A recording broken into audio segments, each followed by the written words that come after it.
Welcome to The Grant, the EU funding podcast.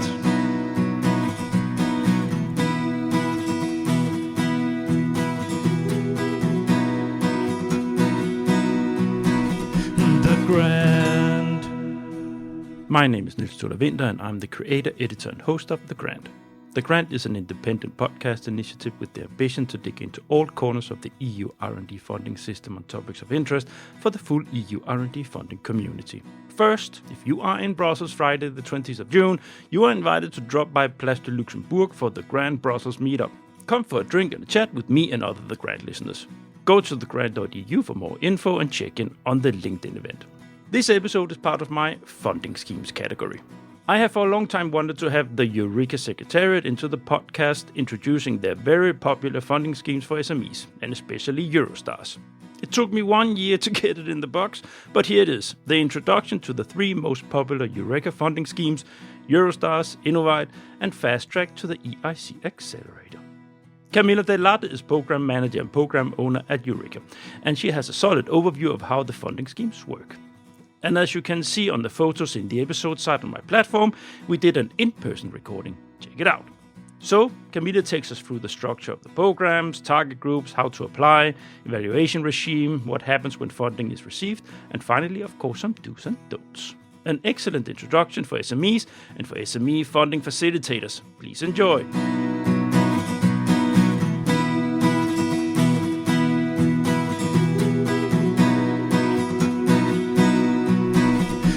Grant.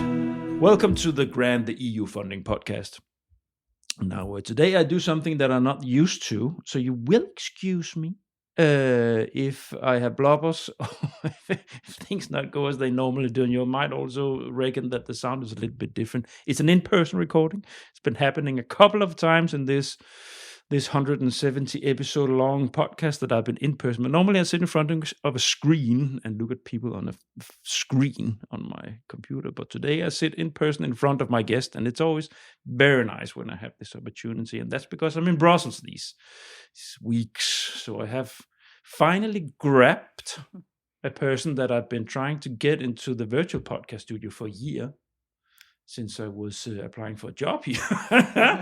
And I didn't get the job, but I got another job. So that means that now I'm in Brussels and I could connect with her anyways, since I'm here directly. No, it's not nice to keep talking about the person in the same room without inviting them in. Camilla, welcome.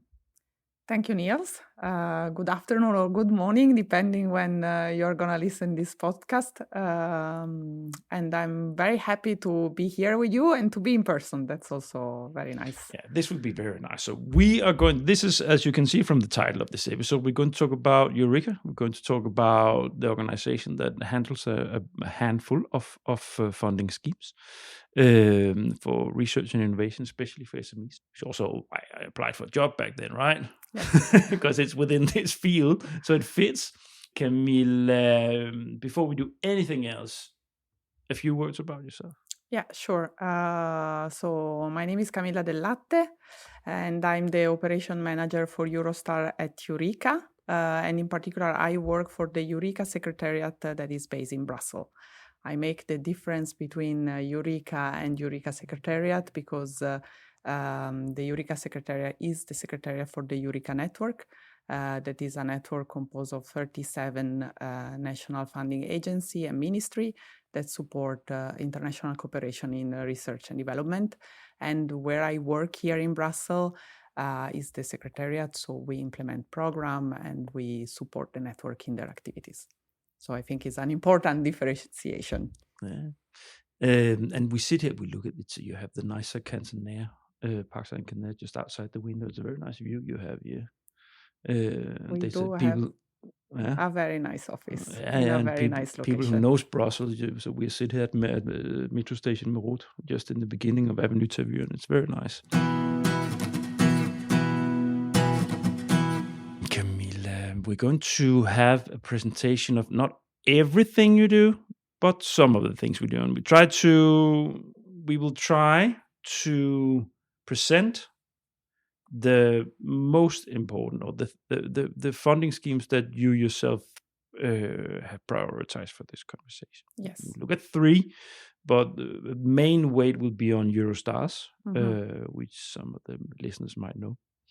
But we're going to give it a shot with having a look at Eurostars, Innowwide and Fast Track to the EIC, a new addition to your responsibilities here, which of course should be very interesting for many of the listeners. Anyways, fly in, short introduction to your funding schemes without digging in deep, because that we'll do in a second, but short fly in. Yeah. If you allow me, Indeed. before I start talking about the EUREKA funding program, I would like to say just 2 words on the EUREKA network. Of course. So I said before, 47 countries and ministries that collaborate together. We cover whole Europe, but not only. We have South Korea, Canada, South Africa, Chile, Singapore, and Brazil that are member of the network. And the main aim of the network is to support international cooperation in the field of innovation, in particular, as you mentioned before, for SMEs. All our programs are bottom-up. This means that the companies can choose the technological area where they would like to innovate and also the market where they would like to operate. We look for programs that are close to market. Traditionally, we say TRL 4 to 6. One of the rules is that we found only projects that have a civilian purpose. Of course, we see also dual use, but the project must have a civilian purpose. 2 words about the program, just an overview. Today, we focus on the program that are under the Innovative SME Partnership that is co-funded by the Commission and by the 37 countries that are within this partnership. But if you allow me, I also want to mention other 3 programs that we have. One of them is the cluster. They are industry-led initiative. We have 5 clusters. They also have calls. They have funding also available. We have the network project. This is the original EUREKA program. It's very flexible. The calls are open all years around, and it allows us to have either geographically focused calls or thematic calls. And then we have the Global Star that basically allows companies that are based in the EUREKA country to partner up with the companies that are not located in EUREKA countries. Yeah. And for example, recently we had a call with Uruguay, but we always have calls with Japan, India, Taiwan, and so on. And there is public funding also from the non-EUREKA companies via the Global Stars. So these are the 3 non-partnership programs, not co-funded by the European Commission. And then under the Innovative SME Partnership, we have Eurostar, that is, let's say, maybe the biggest program we have at EUREKA. There is Innowwide that support the feasibility studies in other continents. We have the Fast Track to the EIC Accelerator that allows to skip the first step of the EIC evaluation. And then we have the Investment Readiness Program. This program, there is no funding actually available. It is based on 2 pillars. One is we bring companies to international missions. Last year, for example, we brought around 25 companies to Singapore at Switch. That is the Innovation Week organized in Singapore. We also went with companies to the Web Summit in Lisbon. And the other pillar is basically we organize challenges with the corporate where SME can participate, the corporate explain their challenge. And basically what we want to do is to create a bridge between the corporates and our SMEs. So that's an overview. So in square root SME, Yeah. Yeah. Not only because I would say the main target are indeed small and medium enterprises, but other type of organization can participate, and there is funding available also for them. So I take Eurostar, for example. We see also a lot of research institute, university, large company collaborating with SMEs. So that's the thing. There always needs to be an SME involved. Correct. Yeah. Exactly. So let's say the SME is the center, but of course also SME benefits from collaboration with other type of organizations. So we see the participation of them as well. Thanks.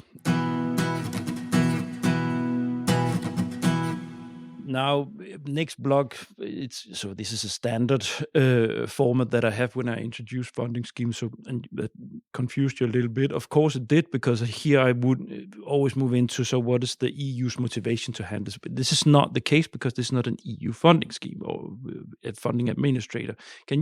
Let's just start there. So what is Eureka of an organization? How does Eureka? Yeah. So basically the main source of funding comes from national funding agency and ministries. And as you heard before, for certain program, we are co-funded by the European Commission. Mm-hmm. But again, the primary source of funding is national. Yeah, and the point here is that they need to be a member of Eureka. Yeah, so it's exactly. not EU member states. It's nothing to do with this two walls in between there, right? So Eureka is its own organization where you need, as a nation state, to be a member. Yeah? Exactly. There is a bit of overlapping then, just to complicate things, but there is a bit of overlapping, as you can imagine. But indeed, so for example, for Eurostar, we have 37 countries participating. They are all Eureka members, but some of them are not EU members. I'm thinking about South Korea, for example, or Singapore. Yeah. So I think this is very important. And indeed, sometimes people get confused. They think that Eureka is the Commission. Mm-hmm. I'm not working in the Commission. I work for Eureka. Mm-hmm. I also think there is quite some synergies between Eureka and the Commission. Now we have this partnership that is under Horizon Europe. But before we were institutionalized partnership with Eurostar 2, that is the old edition of the program, also co-funded by the Commission. So let's say the relation with the Commission is a long-lasting and hopefully and standing relation. So the relationship between Eureka and the EU is a collaboration. Yeah. So it's sharing from my own experience many years ago in a different life, when I was starting my career within this area. I was an NCP and program committee member in Denmark, and I was sitting with the SMEs as a responsibility. So I was working together with our representative in the ministry that sat with Eurostars. So Eureka, but we were only part of the Eurostars program there. So there I sort of got a view into this schism, or this, so you have Eureka as an entity, and the European Commission in the SME program committee, as I was sitting, that we discussed the support to Eureka and Eurostars, and how the functioning of Eurostars and how the Commission's own program should complement what was going on there. Yeah. So and that's basically it, right? It's the European Commission has its own initiatives, and then Eureka is doing something here that is nice and complementary, so we support it. Yeah. And I think indeed the fact that Eureka main focus are SME is one of the elements. I also think that what works quite well here is that because the funding is national, let's say the primary source of support is also at national level. I'm also thinking, if you're looking for a partner, or if you need to understand how the program works, you have a national contact point. Mm-hmm. That can provide this information in your national language. And also the funding of Eurostar mainly is decentralized. So again, it's coming from the national funding agency. So let's say all the bureaucracy that is linked with the funding is happening at national level. Yeah. So with the national rules, your own language, and so on. So I think this works also quite well. Yeah. And what we saw also quite strongly is that Eurostar, again, is often the first instance of international collaboration for small companies. And what we get from some assessment is that is quite accessible as a program. And then we also see, company that first maybe apply for Eurostar, they are successful, and then they move to Horizon Europe, where also like the competition is maybe a bit higher. Yeah, it was. If you look at the the landscape of funding schemes available for SMEs at international level, it was always seen, both when I was working with it as a civil servant in the government, but also when I was supporting SMEs as a regional representative, facilitating funding and so on. You always had to look at what fits with the SMEs, like what level of bureaucracy, what level of complexity of proposals and so on can they take. Yeah. And the Eurostars is specifically when you compare to the Commission, back then FP7, FP6, now Horizon Europe, the complexity is just less in Eurostars. The funding amount is smaller, but often for many SMEs, they don't need more than that. So I would always recommend that back in the days when I was having that work to say, look, maybe this is a place to go to start, to get also building the capacities. How is it to work in a publicly funded project? Yeah. How do these things work? Get them a little bit up to speed. They don't have to be scolded by a rough, big project with 20 partners. One where they can feel that they have a little bit more control. So, yeah. So I think that's one of the strengths of the program, indeed. Yeah, indeed. That's also why it still exists. No. If this is not going to be a long evening, let's slowly start with the next block, which is the structure of the program. So we will take them bit by bit. Yes. And we agreed that if there are overlaps by some of them, then it would be quicker to say so. So we have three funding elements here we need to cover. Eurostars, we'll keep that as the main one that we attack in each block. And then the other two, Innowwide and Fast Track to EIC, we will sort of say, here the difference in this one is this and that. Yeah? Yeah. All right. Eurostars. Yes. So that's my daily bread. So, Eurostar is a funding program for supporting collaborative projects. That means that you need a consortium to apply. We are not talking about a huge consortium normally. Typically, we see 2 to 3 organizations participating. Again, you need an SME in the consortium, but then also other organizations can participate in the consortium. You can also have a consortium of 2 entities and both of them are SME. That's also okay. We have 2 calls per year, always one in spring and one in autumn. We have I would say, quite a quick evaluation process. It takes 13... Wait a little bit with the evaluation. Okay. Because we come to that in the end. So here, we just have a conversation about what is what can you apply for money for? What is it? So it's a bottom-up program. Yeah. Do you have any restrictions at all? You said dual use. But do you have anything? Do you have anything in biotechnology or genes? Everything. So it's really bottom up. Again, civilian purpose. So you need to be careful in that sense. We also run. Again, I'm gonna go a bit in the evaluation process. Sorry for that. It's difficult to keep them apart. We do have an ethics panel that will check that the proposal is compliance with the ethical regulation that are in place. And they will check again the civilian purpose. But if the innovation is allowed in Europe, you can apply for. So I would say that's the restriction. Yeah. I remember when I was sitting and helping with it. Oh, what was it? There was sometimes a bottleneck that made it a little difficult with some SMEs. This is the do you still have this that the SME involved has to have a certain amount of its budget spent on R&D?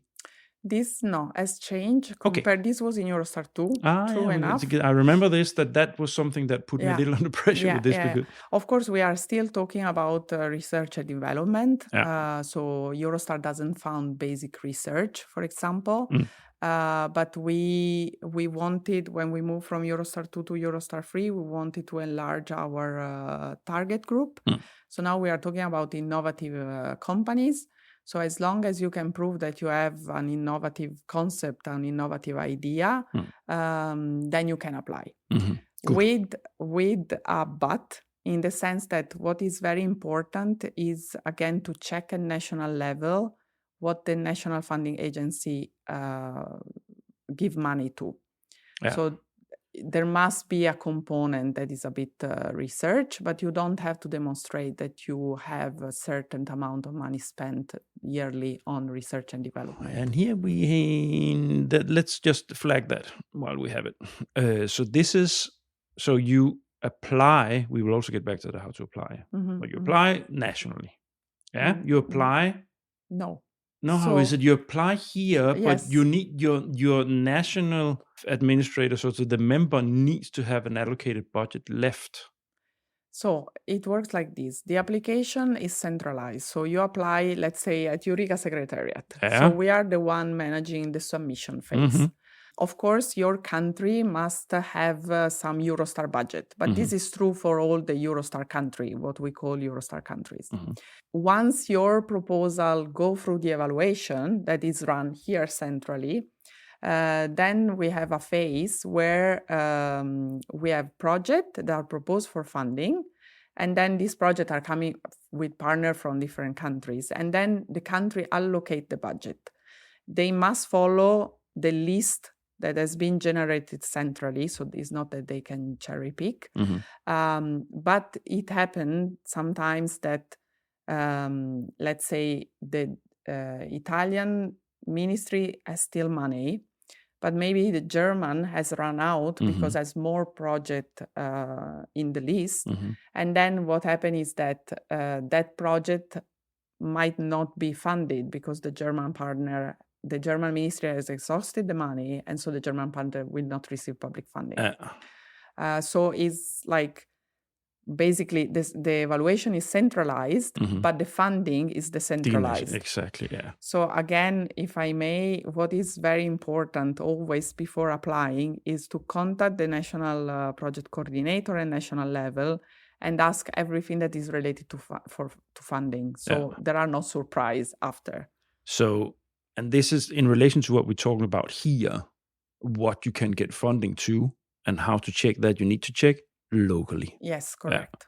Also, there might be specific, as you say, we don't have so much budget this year or whatever. There might be specific elements that you need to understand before you engage in that process. Yeah, exactly. So first thing, if you're interested in Eurostar, go to your national project coordinator and ask the question about the funding. And I will, on the episode site, on my platform there, for the site for this episode, I will put a link to the list of national contact points. Yeah, exactly. Yeah? We do have also on the website, like information available, but it's always good to, check and double check. And also, I think, because we are talking about collaboration, it's important that all the partners that normally are coming from different countries check at national level. So it's not that, the Danish rules apply to the Italian counterpart. Yeah. So this is very, very key. All right. Then what I remember, and this is also what I've sort of carved out here in our rundown here, that you had this element that has to be market oriented. Yeah? Yeah. So what's the measure for that? So we are talking about TRL 4 to 6. Yeah. Then we don't have let's say a strong criteria about how long does it take for commercialization. But in the proposal, you need to explain how your product, process, or service will reach the market. So you need to have a commercialization plan. You need to have analyzed the market, the competitors, and so on, because again, I'm talking about the evaluation. This will be evaluated by the experts. Now, listeners out there that has been involved in EU projects lately or now, you'll say, but that's nothing new. But it was new 10 years ago. It was a more focus in Eurostars on market orientation than you would have in FP7, Horizon 2020 started to mark up, Impact already in FP7, but not back then.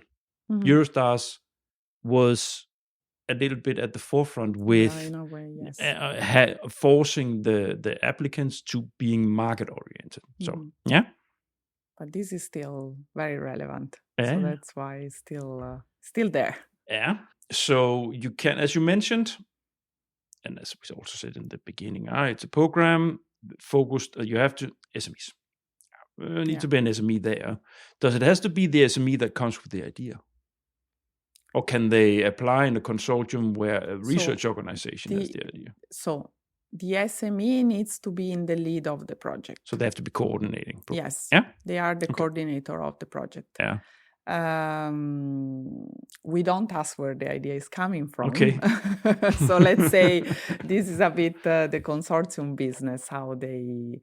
But I also have to say that typically, like the program is really focused on the SME. So I think is in a way, the SME is the central, and the program should answer to the needs of the SMEs. Yeah, because you can imagine a scenario with an RTO or university engineer university, for instance, technical university, working closely together with companies, and then in their collaboration, the RTO would come up with the research part would say, look, this is something that shouldn't we try to see, you can have this solution to your problem, and the company would say, but that's I mean, it's project idea preparation, so that can happen. So, but again, the SME is the coordinator, is in the lead. So again, it's also the funding. If you look at the funding rate, the country has a higher funding rate for the SME compared to the other organization, with some exception. But in general, I would say the funding for the SME is higher. What's a classic project, a classic Eurostars project? So what does it look like? Not big consortium. So I said before, 2 to 3 organizations, normally from 2 to 3 countries. The duration is around 30 months, while the maximum duration that we allow is 36. So it's a bit shorter than the maximum duration. 2.5 to 3 years. Yeah. And then budget, even if, again, we don't have limits for the budget, but what we see is 1.2 million. Yeah. And this is private and public money. Yeah. So that's not the public funding, it's the budget of the project. The full budget. Yeah. Yeah. And classic project type content? It's bottom up. So really we have everything you can think about. We probably have a project there. We see in terms of statistic, we receive quite some project in biotech and ICT. Yeah. But really we do our portfolio cover everything. Yeah, it's true. No limitation. It's just this. I'm just schematic here, so to get. But of course, naturally, if we have a funding scheme that SMEs, they constitute 99% of all our in numbers, and they are within all spheres. And if they deal with something innovation R&D related, that can be anything. Yeah. So. Yeah. So. We also if you are curious on the on the website, we have some success stories, and there you see the different type of project that we found. So it's always fun to have a look. There will be a link to EUREKA. Good. And I will put specifically for the 3 we're talking about here, Eurostars and Innowwide and Fast Track to EIC. Innowwide, Innowwide, slightly different in the sense that, again, the main target are innovative SMEs, but this is a market feasibility study. So basically, you try to either to sell your technology abroad or you do a feasibility study, or from the technical point of view or from the market point of view. Outside EU. Outside the EU. Yeah. Is mono-beneficiary. So there is no consortium in Innowwide. It's one partner. It is one partner, one SME that must have a subcontractor in the country where they want to do the feasibility study. Yeah. So they have to be they have to have done some work themselves, so to say. Yeah. Yeah. The grant, so the money goes to the innovative SME that then can subcontract part of it to the subcontractor. Yeah. But the grant goes to the leading company. What can they spend the money on? So there must be... for the subcontractor, to pay the subcontractor. Yeah, so for example, some commercialization, or if you want to go to an event, a fair, to check. But also if, for example, what we see is that sometimes a technology that is working here in Europe should be slightly adapted to a different environment. I'm thinking maybe country where, the electricity grid is not so available as it is here. So then you can have the support of a subcontractor to adapt your product to the market. Local conditions. Yeah, exactly. Yeah. Is it also eligible for like outright marketing campaigns? Not only. It can be part, but it cannot be only that part. Just plastering buses in Singapore. No, that doesn't work. No. Lots of TV commercials. No, that not very innovative, is it? Oh, maybe it could be. Depends. Yeah, naturally, this is to help European companies to go abroad, exactly. To open up the market. Yeah. So we just mentioned the classic project type. Yeah, that's it. Yeah, it's a company that wants to go abroad and to export their product. And again, the type of product is bottom up. It can be anything. The duration is 6 months.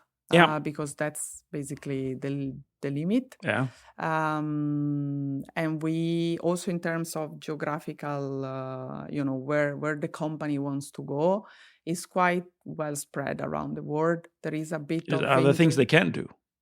Are there places they can't go? Russia? Yes, of course. That's a good pick. Yes. But no, otherwise there are no... unless the country are sanctioned by the EU. So the world is open. Yeah. But otherwise, and what we see is that there is quite some interest in North America. Might change, but for the moment, this is it. But also we have, company that go to Africa, to Asia, so to South America. So it's quite, and I also have to say that Innowwide started like a small program, but it has become quite popular. We found 70 projects per call. The call is once a year. And unfortunately or fortunately, depending on how you see, the success rate is not super high. We are talking about 15-18% success rate. Yeah, of course, that's because many apply. Yeah, the number of applications. And you have a fixed amount of cigar box there with money for that. How much do they get? So they get... it's a fixed amount they get? Yes, it's a lump sum, 60K. And this can represent maximum 70% of the project budget. Okay. It's a very simple funding scheme. Yeah, it's a very simple. And it's completely centralized. So is managed, the evaluation is managed here in the EUREKA Secretariat, but also the grant agreement is with us. Okay. Does the country you are residing in, do they have to be a No. tick on Innowwide? No, that's a very good point, actually. No. So to participate as a leading innovative SME, you must be EUREKA country. Yeah. Based in a And EUREKA that's country. And that's it. Yeah. You can choose the local subcontractor everywhere. Mm-hmm. Yeah. Fast track. That's it, right? There's not more to say to that. No, then I have no. Fast track to EIC? So the fast track to EIC is a new addition. We ran 2 pilot calls last year. There will be then 1 call per year. Is of course in partnership with the Commission. And so via the EUREKA Fast Track, you skip the first step of the evaluation in the EIC Accelerator. Is reserved for Eurostar free alumni. So you must have a Eurostar project approved that is over or is being finalized. Okay, so what is defining finalized? The last 6 months? Yeah. Yes, correct. It gives the opportunity to pitch to some EIC experts, so you also receive feedback, and you have free attempt to apply to the EIC Accelerator. Yeah. The EUREKA Fast Track doesn't count, so let's say it's a bit of a free ticket. Yeah, but it's nice. Yeah. Yeah. So I think it's nice. No, but it's a synergy effect. It encourages for SMEs to apply for Eurostars in the first place. This is, I think, a very, very nice addition to the partnership. Yeah, definitely. So I grabbed few data. So I had 2 calls. We have 24 SME applying, and 9 of them got the green light to then pass to the second step of the EIC Accelerator. So I also think because Eurostar Free is still, running, the pool will become bigger and probably we will see more SME applying. But I think has been and also quite well received from the, let's say, our SME portfolio. For good reason. It sounds like it's a nice way of synergizing between them, and I guess that's the good example of how the European Commission sees EUREKA as a collaboration partner on definitely. this, to also push for their own funding scheme. So and also for us, this was very important, of course. Yeah, classic project type. So they finished the Eurostars. Yeah, so that's and then. There is mono-beneficiary. We have seen, again, application from a bit all over the EUREKA members. So the business concept must be a result from the Eurostar project.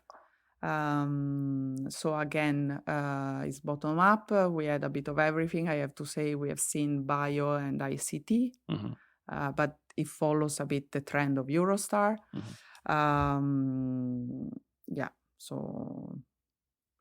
So it's basically version 2 of next step of what they did. It's definitely, next step into your innovation pathway. And again, is to facilitate a bit the access to the EIC Accelerator for our companies. Yeah. How much do they get? But from the fast track, nothing. They get access to the EIC Accelerator. So that's the benefit that they bypass first step. Yeah, exactly. Yeah. So there is no money involved. Of course, then if they get to the EIC Accelerator, we are talking about quite some money. So they can have a lump sum of 2.5 million, or an equity of between $500,000 and 15 million for their project. Yeah, I think I'm still missing an actual introduction to the EIC, but I have done some programs on EIC. No, that will come. Anything else on the EIC? On the fast track? I don't think so. No. All right, that was the structure of the programs.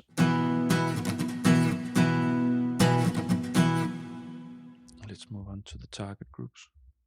So, SMEs. Yes. It's very simple. I think we said all SMEs. Said it 10,000 times. Yes, exactly. We did it 10,000 times again before we finish. Yeah. So I think really SME, then again, Innowwide and Fast Track. SME, startup, we consider them SME for the Fast Track. Oh yeah. So it's also micro. Yeah. It's yeah. all the way down. All the way. Yeah. And with the difference then that if the startup don't have closed financial accounts, they can submit the business plan. Okay.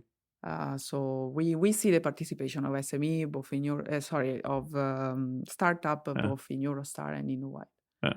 So I think that's again is positive, is to Yeah. support the Understanding ecosystem. how those companies work. All right, there's no reason to dig more into that. That should be very clear. Let's look a little bit about how to apply. Yeah. Now, as always in my introduction to funding schemes, we don't talk about how to prepare a proposal because that's an episode for itself. And I even did a whole series of 25 episodes on how to prepare a proposal for EU funding. So that's a timeline series out there. If you want to dig into that, you're going to find the link on my website, thegrant.eu. But there will be there will be an episode also on how to prepare a proposal for Eurostars. Get back to that in due time. But here we're going to talk about this blog about how to apply. So what are the conditions? What are the funding rates and so on? So let's start with just take it from top, proposal types, because with the funding schemes you sometimes have different CSA, for instance, or do you have? You don't have different proposal types, right? No, we don't. That's it. That's it. That's one type. There is the Eurostar type of proposal, the Innowwide type, and the Fast Track. Exactly. Number of partners, we've been there. Yeah. For Eurostars, eligibility is 2. Yeah, at least 2. Yeah. Can be more. For Innowwide is 1 with a local subcontractor. Obviously. And the EUREKA Fast Track is 1 company that must have been a Eurostar company. What is very interesting for most people, what they think about first, the funding rate. Yeah, so I think we touch upon it again. So Eurostar depends because the funding is national. There are different funding rates and different funding rules. So that's why at the beginning I said it's very, very important to check at national level. Average, I would say around 50%. Okay. But this change. So as I said before, SME normally have a higher funding rate than large companies, for example. Yeah. But again, this changes country to country. So it's very, very, very important to check. Yeah, and what the clever, and all the grant listeners are clever. The clever listener will think, wait a minute. So if you have a consortium with a German partner and a Spanish partner and a South Korean partner, and the funding rates are different in each country, how do I make my budget? That's a good question. Yeah. And maybe you can do a podcast about it, Niels. Do you want to reply to it? No. No, because the simple thing is you need to make an individual budget for each organization. Correct. Yeah, yes. According to the funding rates in each of your countries, and then in the common budget you'll have to set up. You'll have to combine these. Yes. So sorry, of course, it's of course annoying if you are a Spanish company and your funding rate is 50% and you are in a consortium with a Spanish company where the funding rate is maybe 60%. So you have to pay more.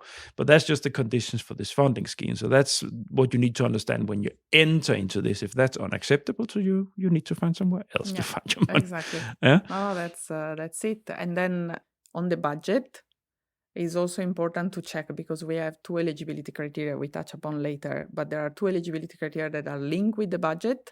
And I'm not talking about the individual budget, I'm talking about the overall budget. So also when you play with your budget, you need to also take that into consideration. But let's take that now. Okay, good. Yeah. So let's talk about the 2 eligibility criteria related to the budget. Yeah. So the first one is that at least 50% of the budget must be managed by the SMEs in the consortium. If you had 2 SMEs, you sum the 2 budgets. but so this is important, and we also see sometimes some consortium misunderstood that, and then they fail Where because did the misunderstanding pop up? maths. No, but I'm where not sure. in what in relation to this? In What relation to the- misunderstanding was it? So I think, maybe they don't check exactly the eligibility criteria, or they think everything is valid. I'm not sure, but we see proposal that maybe, have, 45% of the budget is allocated to the SME, the rest is from the rest, but they are not eligible then. So they basically stop themselves at the first step. And the second criteria is that no more than 70% of the budget can be managed by the same organization or organization coming from the same countries. Yeah. So that's basically to ensure that there is a bit of balance in the consortium. And also there, when applicants play with the budget, it's important that they take that into consideration. Yeah. So this is very important that you talk to your national contact point, or you go through the information on Eurostar, on EUREKA site. So it's important to read the guidelines. We have eligibility guidelines where there are also examples on how to calculate the budget and so on. There is also, when you are in the application form online, there is also what we call an eligibility checker. Just before submit, when everything is done, everything is marked as complete, check the eligibility, because it will tell you if you're not eligible and for which criteria, and then you can go and rework on whatever you have done. If you have any question on the eligibility, you can contact us, but also you can always ask for the support of your national funding body. Yeah, this is important. Yeah, this is now we don't see many companies failing the eligibility criteria, but every time I see one consortium failing, I feel it's a bit of a pity. It's a lot of work. It's a lot of work with the proposal. They have made an effort. Maybe it's the first time. It's there's no reason for these formalities to make. Exactly. It's. You might never do this again if you run into public money, So check. Yeah, I think that's the other keyword. Check. SME check. Then I go with the other eligibility criteria just to refresh our memory. SME leading partner in the consortium, and at least 2 organizations in the consortium coming from 2 different countries. That must be independent from each other, civilian purpose of the project, and the maximum duration is 36 months. Yeah. They are not... So civilian purpose. And no dual use? No, dual use is possible. But Can they produce guns? No, that's not dual use. So that's so they can make surveillance systems. When we talk about the classic, the laser can also be applied to weapons, but under Eurostar you can develop a laser that is used to cut diamonds, so for the civilian purpose that's okay, but in your application you need to make sure that the aim of your project is for civilian purpose. Yeah. Now, the grant official editorial line is that we highly support dual use. Okay, that's an editorial. In the editorial office, we don't like Russia. We want to protect our freedom, so whatever can happen for that. No, that's a different conversation. If you want to produce weapons, don't come to Eurostar. Okay. I'm sure there are other for that. Yes, exactly. There are other funding schemes. Anything else on eligibility? No. So these are the eligibility criteria. Again, now looking at eligibility at all 3. Now those were Eurostars. Yeah. Yes. So these are for Eurostar. Fast track. Yeah. Obviously, you mentioned them. They have to be alumni, so they have to have done a Eurostars. Yeah. Project finish or to be Close, finished. Yeah. The business concept resulting from the Eurostar free project, and that they need to own the IP of the idea. Yeah. And then for the fast track, they need to be based either in a EU country, and then we have Iceland, Israel, Norway, Turkey, and they UK. need to be able to apply for Horizon Europe funding. Yeah, exactly. Obviously. Yeah, exactly. So, Innowwide. Again, same base either in EU, Iceland, Israel, Norway, Turkey, or UK. Mhm. So again, participating under Horizon Europe. They must have a subcontractor. The subcontractor, surprise, must have budget allocated to it. Yeah, The- of course. The subcontractor and the the leading SME must be independent from each other. Mhm.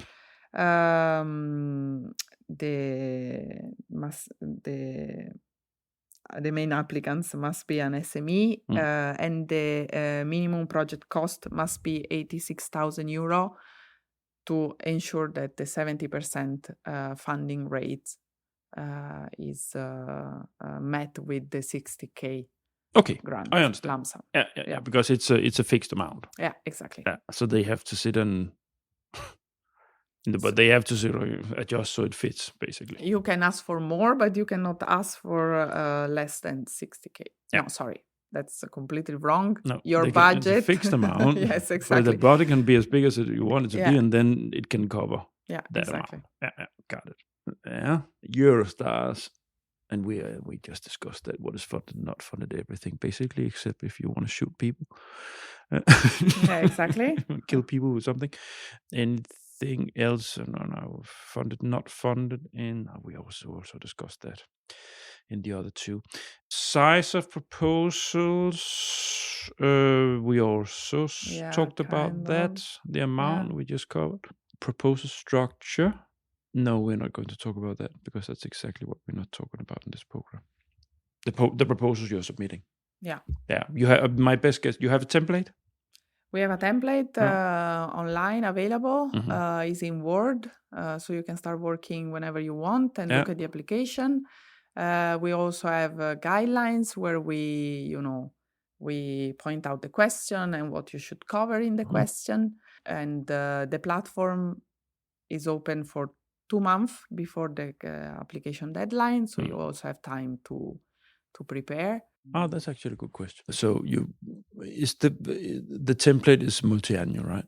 It's the same. The application form is the same. So you can start earlier. Whenever you want, basically. Yeah. So the application is the same. You can also resubmit. So if you failed, now I'm not sure if I'm following the logic of the conversation. No, that's fine. You can resubmit. Yeah. So basically, from you apply last call, maybe you were not successful, you can reapply this call. And what we also hear is quite positive is that, and I'm talking about the evaluation, each step of the evaluation, you receive the feedback from the expert. So you can use this feedback to improve your proposal. Yeah. And we do see that the resubmission have a higher, not hugely higher, but they have an increased success rate compared to the first time proposals. Get to that in a second with the evaluation, because that's a corner by itself. Let me see here. Actually, we're there, because last thing I have here is funding calls frequency, and that's twice a year with Eurostars. Yes. What's the cycle? Autumn, spring. So September? Normally September, March. And Innowwide? Once per year, autumn. So around September also? Yeah, more or less. And the fast track. Is that open all year round? We have also cut off so-called deadlines. It's going to be once per year, even if last year we ran 2. And this year is going to be in the second half of 2025. But you don't know yet when? No, don't know yet. And but anyway, all the news are on LinkedIn website. If you subscribe to our newsletter, we'll make sure you know the dates as soon as they are public. Oh, yeah. Did you run already calls on the fast track? 2? Yeah. Two calls last year. Okay. 24 application, 9 were... That's modest. Sorry? It's because people don't know it or what? I think it's new, so people don't really know about it. I also think that because you must have Eurostar free project completed, the pool is used to be small, is gonna grow through the years. So we have around, I'm gonna say just a bit of a number by heart, but I think we have around 100 completed Eurostar projects. So of course the pool of applicants for the EUREKA Fast Track is not huge. Of course, it's makes sense. Yeah. All right.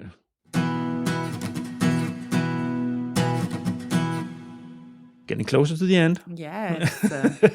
Now we can talk evaluation. Next block. Finally. Yeah. Okay, good. How is the evaluation regime? How does it work here? Yeah, so they are slightly different. So I'll start with Eurostar. 13, 14 weeks from the cutoff deadline till you know if your project is approved or not. We use 3 evaluation criteria. So we look at the quality of consortium and implementation, what we call the impact, that is actually the commercialization and the access to the market, and then the innovation part of the proposal. They weigh the same, so they are equally important. What we see sometimes is that actually most of the application perform less well in the market part. So if I can give a tips, I'm jumping all over the script, but if I can give a tips, take care of that part because it's important. And so the evaluation, so after the submission with perform an eligibility check and the proposal that are eligible, go through evaluation performed by 3 independent experts that look into the proposal and give you a score. The top proposal, normally the number is 200. Okay, point system, how does it work? Okay, so point 1 to 6, you need to have at least 3.6 in each criteria, otherwise you fail, and it's a combination of the score of the 3 experts. Okay, so does it go 1.6 and then it goes 1.1, 1.2, 1.3? How do they, so when they deliver, you say they at least the threshold is 3.6? So so you have 3 experts evaluating the impact. That has 4 questions. Each question gets a score from 1 to 6. We put them all together and then from the 3 experts, and then we check that the average is higher than 3.6. Okay, but do they only give characters 1, 2, 3, 4, 5, 6? Yes. They can't give 1.5. No. Okay, No. That was the question. Sorry, I didn't understand. No, it's fine. Yeah. When you divide the 3, I understand. Then you get and then basically we average the score of the criteria of all the experts, and we sum them up, and you get a final score. This final score is compared with the final score of all the other applications, and then we take the top 200. Of course, applications that have the same score of the one that is in position 200, they also go to the next step. Now, many listeners are always interested in the who is actually evaluating. The kind of so your list, you have your own independent list of evaluators. Yes, correct. They, of course, Eurostar is bottom up. So we have experts in all technical field. There are 3 experts, and we always try to ensure, that there is balance between academia expert with more of a market-oriented expertise to make sure that the proposal is evaluated in full. We have EUREKA, what we call EUREKA Expert Database, where experts can apply to be part of it. We perform a check that they meet, the eligibility criteria also to become an expert, and then we assign them the proposal matching their technical expertise with the technical profile of the application. This is, of course, always difficult, especially bottom-up programs, isn't it? Because the available list of evaluators that doesn't always fit with maybe a specific proposal. I have to say that we do have a quite big expert pool. So How many do you have in that? Are you allowed to say? I think it's more than 700. Yeah. And maybe that's also something that is interesting to mention. The assignment is done by project officer with a technical background that look at the application. Yeah. And assign the experts. Yeah. Okay. At the same time, we have the National Funding Agency that perform what we call the legal and financial viability check. And basically they check, that the organization is a legal entity, that they are an SME, that they have the financial capacity to undertake the activities in the project. So that's also why it's very important to be in touch with the national funding bodies, because they are going to perform a check on your organization, on your company. So it's good that they are aware that you are applying, and also, that you submit exactly the type of document that they are looking at. Yeah. So again, resuming they send the Eurostars application to here. Yeah. And then you make a first eligibility check. Yes. Is that correct? Correct. And then do you involve national agencies any part of that process? So not on the eligibility check. We have the support of the National Funding Agency in the matching of the experts to the proposal. Okay. I want to say something. So if a proposal has a Spanish and an Italian member, is not the National Project Officer from Italy and Spain assigning the expert. So we would give this proposal to, a German colleague or a Danish colleague. To avoid conflict of interest and so on. Patriotism. Kind of. Then you never know. But so... And then we involve, actually, the National Funding Agency are in the lead of the legal and financial viability check. Okay. So they do it. We kind of coordinate it, but they do at national level. Okay. So that's a lot of agencies to coordinate. Yeah, 37. And Belgium has 3. Because there is the Brussels, Wallonia, and Flanders. Yeah. But I think we are very good. We work quite well. You're still here after so many years, so obviously. That works quite well. The proposal that passed this step, they go under an ethical review, where we have ethical expert looking at the proposal, checking for that the proposal are compliant with the ethical regulation. Yeah.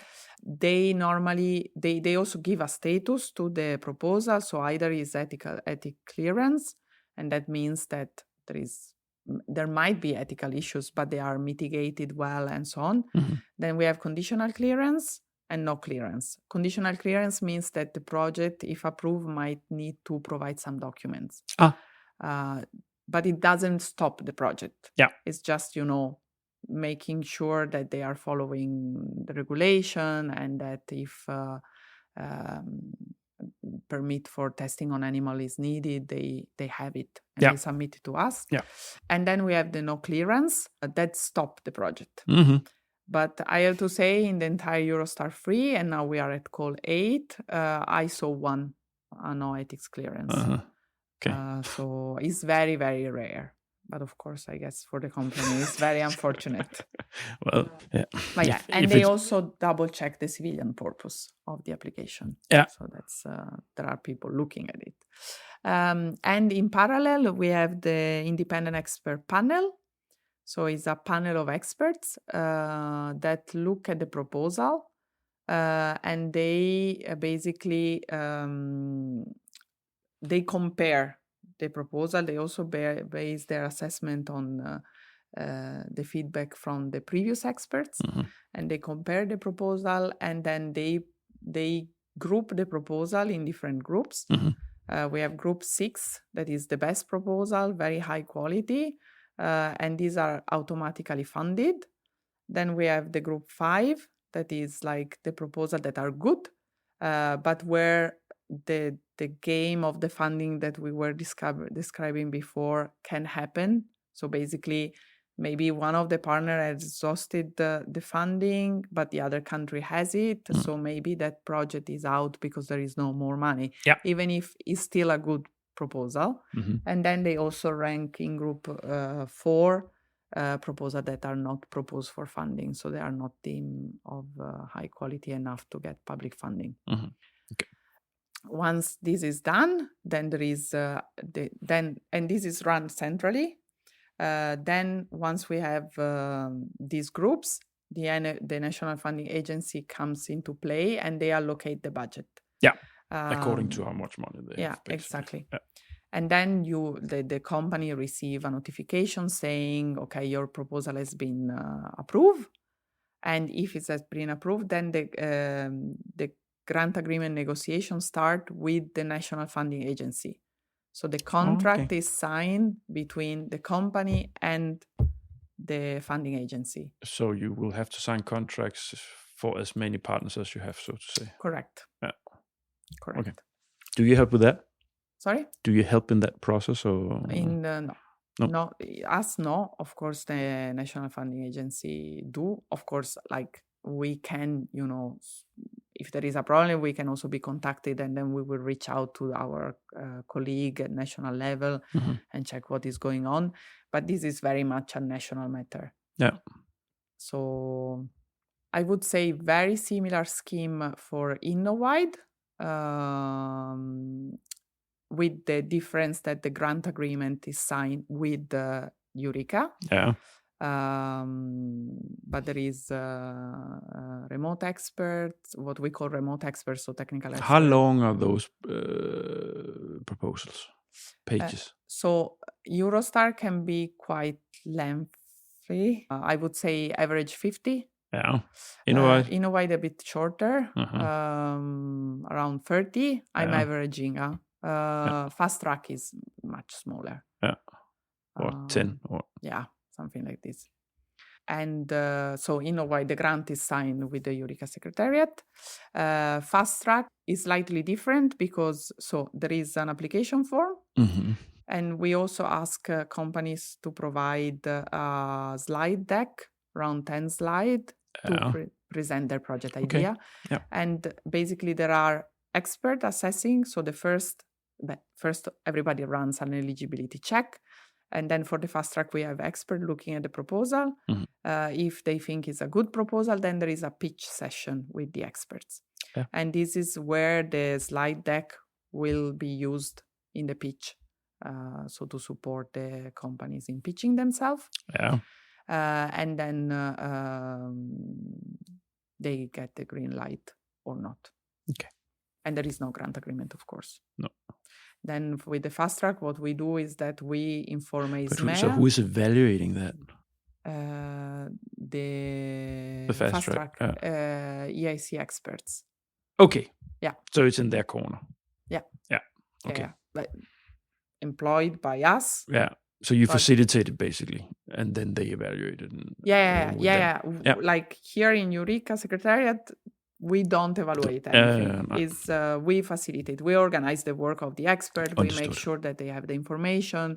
We organize a webinar to brief them, on how things works and so on. But we don't evaluate.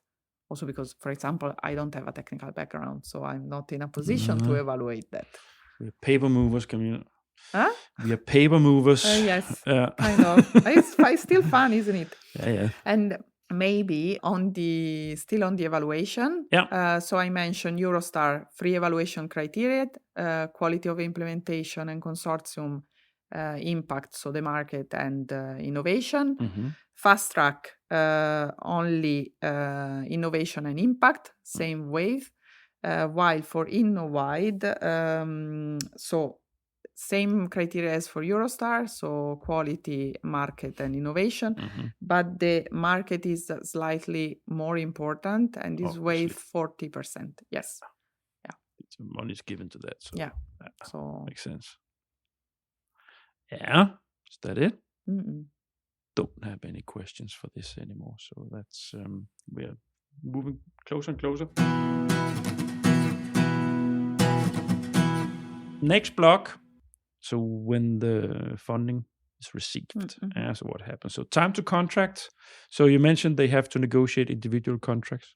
Yeah. Locally, how often does it normally take from they hand in their proposal to they have the contract? So I'm doing averages because, in particular for Eurostar, depends a bit country to country. We have some countries that are extremely fast, like less than a month. We have countries that are not so fast. Yeah, it's like this. So different bureaucratic traditions. Yeah, exactly. A bit of different processes also at national level. So average is 7 months. 7 months? Time to contract. Oh, yeah. Okay, this is important for you out there. You need to understand that, Yeah. To prepare yourself. Yeah. On the other side, if we consider that we have 13, 14 weeks of evaluation, is not dramatic. No. But I guess for an SME it is. So it's always like this, and this as a funding administrator, you of course hate that number because you want things to be faster, but it's out of your hands because it happens somewhere else. So you cannot do anything about this other than collaborate and try to nudge your collaboration partners, your members, to say, look, maybe and probably you do this. Yeah. That's because you want to be a good, well-functioning funding scheme administrator. Yeah. So it's like this. Yeah. So now you know out there. For Innowwide is slightly shorter, 5 to 6, but less complex. Yeah, and also is centralized. So of course the is within like our range. Is also a bit less project, is a bit less partners, is a bit less complex, as you said. It's fixed. You have a fixed amount. You have 70 projects, so you can sort of structure the way you work with it administratively here. Yeah. EIC? There is no time to contract because there is no contract. Exactly. Because you then once you get the green light, you can apply to a next EIC Accelerator call in step 2. We do send the contact to ESMEA, so also ESMEA is informed of this. Yeah. We talked about contract negotiations, duration. We also talked about that. Yeah. So now you can soon go home. Yes. That's far away.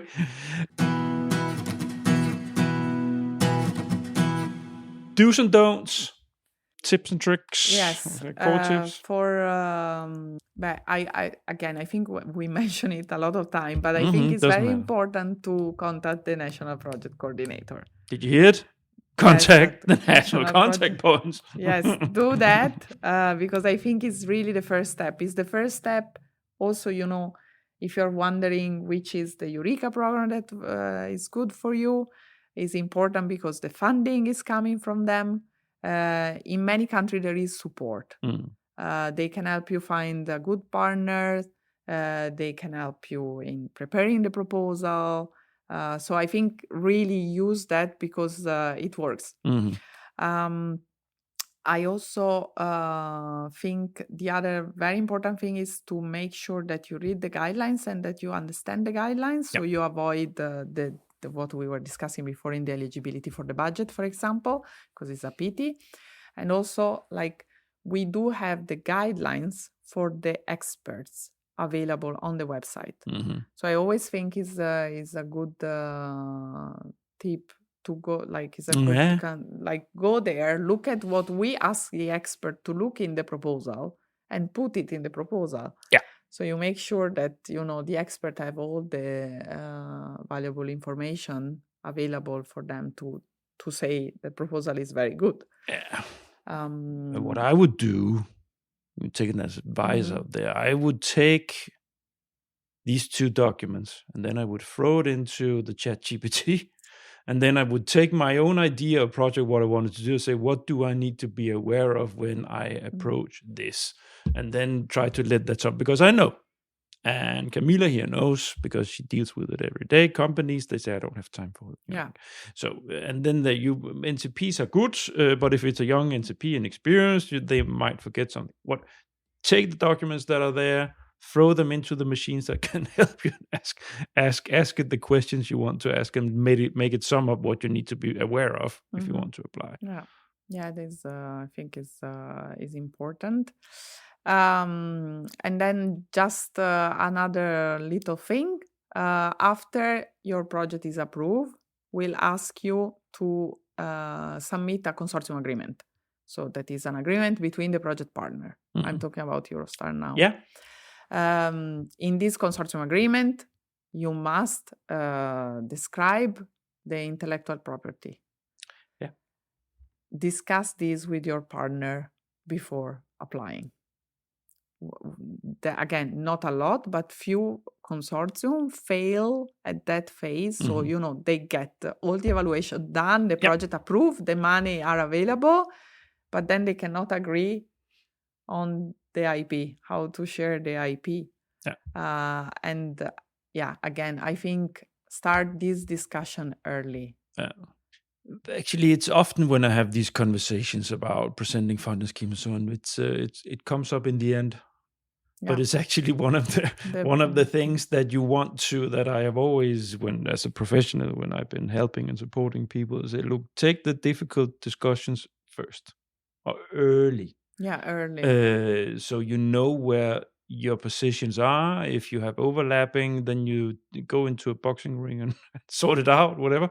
But sort it out.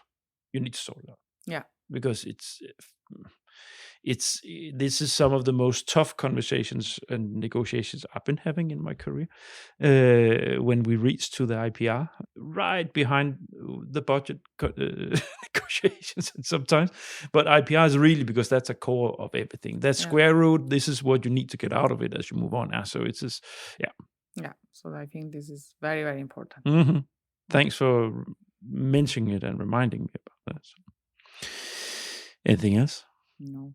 I don't know. I can invent other things if you want me to talk about. Not necessarily. The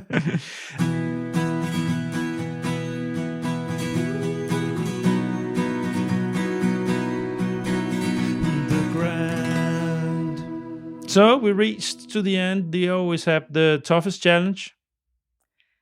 Challenge, I put here, toughest challenge as a program manager. Yeah. I had to say, I had to think about it. Yeah.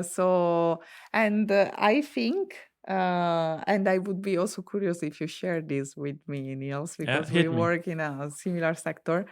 I think we work in a kind of fast-paced, changing environment. So if I think now, we are still implementing Eurostar 3 here, but FP10 is right there. So we are already thinking how the Eurostar 4 should look like.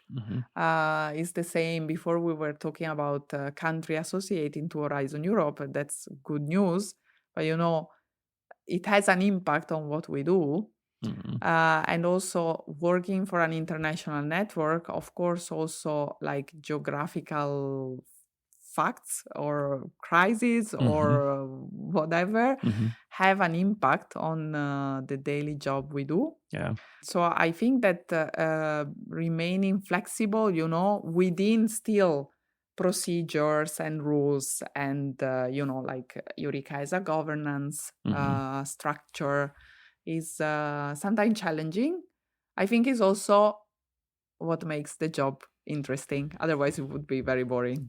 Yeah, I've never been working as a funding administrator, but what I can imagine is that it's very civil servant-ish. You have a frame. It's very you have a fence. So this is what we work with. This is what we do. We have some clear rules and regulations around what we can do, what we can say. You always have to be what do you say? Your language, the way you talk, it has to be neutral in all senses. So this element, sometimes you're not neutral, but you have to be that in your surroundings when you deal with things. And it's true, as a funding administrator, you would when the discussions go on about, and there's a lot of discussions now about how are the funding schemes going to look like in 3, 4, 5 years, that's being discussed a lot right now. Yeah. So being in that limbo of dealing with supporting the real life challenges for the real life beneficiaries that struggle with concrete bottlenecks of a technology that is making twists and turns for them, how to deal with that. Up against, that's right now happening for them right now, and the conditions of the funding scheme dealing with right now. And then at the same time, you have to, in your head, deal with what's going on in 2 years. Yeah. So will the Commission continue the support for EUREKA, or that's strategic for your director and for the team here? How keeping a good relationship with them, making sure that it keeps continuing. I also think is, like to make sure that the program is well designed for the SMEs and for, let's say, our clients, even if I'm not a big fan of using the word clients. You need success. You need people to think it's a good funding scheme. Yeah. Because if people don't think it's a good funding scheme, it dies. Yeah. So the Commission won't think it's a good collaboration partner if it's not, So you need a lot of people to apply, but you don't need too many, because then it's too difficult to get in. It's it's a balance. If too many applies, then you have to say no to many, and then say, we cannot go for this because it's too difficult to get funding, and then so it's yeah. So, but it's again, it's very interesting, and I think also. EUREKA, we are quite of a large network, but we still, manage to be flexible, react to whatever is happening. During COVID, we had 2 COVID calls with funding for solution for COVID. I said that the Eurostar project should be 36 months. Of course, during COVID, all labs were closed. So the projects were not advancing. So we found a way, to keep this flexible within the structure. Yeah. That's also my impression. A little bit like the mouse in the forest, so to say, that can move fast and quick. Compared to the Commission, there's a big oil tank. That's sounds like we are escaping from something. We are not. Adjusting quickly to the conditions around you. Yeah. No, on that note, thanks. I'm just gonna land the plane before we're gonna ring this off. So, dear listeners, thank you so much for listening to this show. Hope you enjoyed this conversation, in-person conversation. For you, it's the same. Just the sound is probably a little different. No. If you like this conversation, if you like this recording, you'll probably, and it's the first time you listen to this, well, I have a big treat for you, because I have more than 170 podcast episodes about EU R&D funding on my platform. So if you go to thegrant.eu, you will find a lot of podcast episodes about EU R&D funding. If it's specifically EU funding schemes or preparing proposals, I have categorized my episodes so you have little buttons. If you go to Podcast Universe, you'll find buttons, and you'll find the category that suits you best. While you're there, don't forget to subscribe to my email list. That's the way you support a humble independent podcaster. This is what helps me. So subscribe, and big thanks in advance for that. Finally, don't forget to connect with me on LinkedIn and to like my page, The Grant, on LinkedIn. This is where the fun happens. This is where the flow is. This is where I like stuff. This is where I share stuff. This is where I comment. This is also where my marketing is being thrown out every time I release an episode. And it is also where I recruit many of my guests. On that note, if you want to be a guest on the show, don't be shy. Reach out. There's always a room. There's always something to talk about here. How's that? Thank you, Niels. Thank you. Nice. Thank you. It's actually a quite good example of the persistence of the grant. That's true. That's definitely true. I rarely let guests, I rarely let the possible guest leave my grip if if I have put my hand on them. So that's a good example. It's been a year, more or less, wasn't it? Bit less. It was in the summer. It was in the summer. The weather was good, and I'm not sure, but but we managed, so that's great. Thanks, Camilla, and say goodbye to the listeners. Bye. Bye. Thanks for listening to this episode of The Grant. All the Grant episodes have their own site on the Grant website. You will find the link in the episode notes with the podcast host where you listen to your podcast. On the site for this episode, you'll find a link to Camilla's personal LinkedIn site and a link to the Eureka website where you'll find the funding schemes. Further, there's a link to the sub-site at the Eureka site with the vital national contact points. Also, you'll find photos from our in-person recording. It's very nice. Next week, it is time for another episode in the Widening series where Thomas Brent and I have 2 project coordinators in the virtual podcast studio for a very nice exchange on concrete widening projects. We look forward to that.